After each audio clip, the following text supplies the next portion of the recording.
Hello friends, நான் அபி. ஒரு இலக்கை நோக்கி நீங்க ஓடும்போது சுத்தி இருக்கிறவங்க உங்ககிட்ட என்ன சொல்றாங்க? உன்னால முடியாது, விட்டுடுன்னு சொல்றாங்களா? அவங்க சத்தத்தை பத்தி நீங்க கவலைப்பட தேவையில்லை. நீங்க யாரையும் கவனிக்காம உங்க இலக்கை நோக்கி போனா விடாமுயற்சி விஸ்வரூப வெற்றி தரும். ஒரு காட்டுல இருந்த குளம் வறண்டு போச்சு.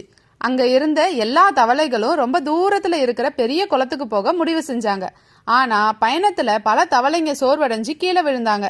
மற்ற தவளைங்க இதெல்லாம் வீண் முயற்சி, திரும்ப வந்துடுங்கன்னு சத்தமா கத்துனாங்க. ஆனா அந்த தவளை கூட்டத்துல இருந்த ஒரு சின்ன குட்டி தவளை மட்டும் யாரையும் கவனிக்கல. அது தொடர்ந்து குதிச்சு குதிச்சு முன்னாடி போய்கிட்டே இருந்துச்சு. ஏன் தெரியுமா? அந்த குட்டி தவளைக்கு பிறவியிலேயே செவிடு.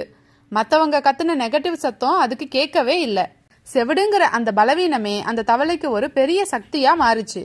மற்றவங்க பேசினது எதுவும் அதுக்கு கேட்காததால அதோட கவனம் முழுக்க குளத்தை அடையிறதுல மட்டும்தான் இருந்துச்சு. அதோட விடாமுயற்சி மட்டும்தான் அதுக்கு விஸ்வரூப வெற்றியை கொடுத்துச்சு. ஃப்ரெண்ட்ஸ், உங்க கனவை நோக்கி போகும்போது உங்க பக்கத்துல வர எதிர்மறை சத்தங்களை நீங்க புறக்கணிச்சிடுங்க.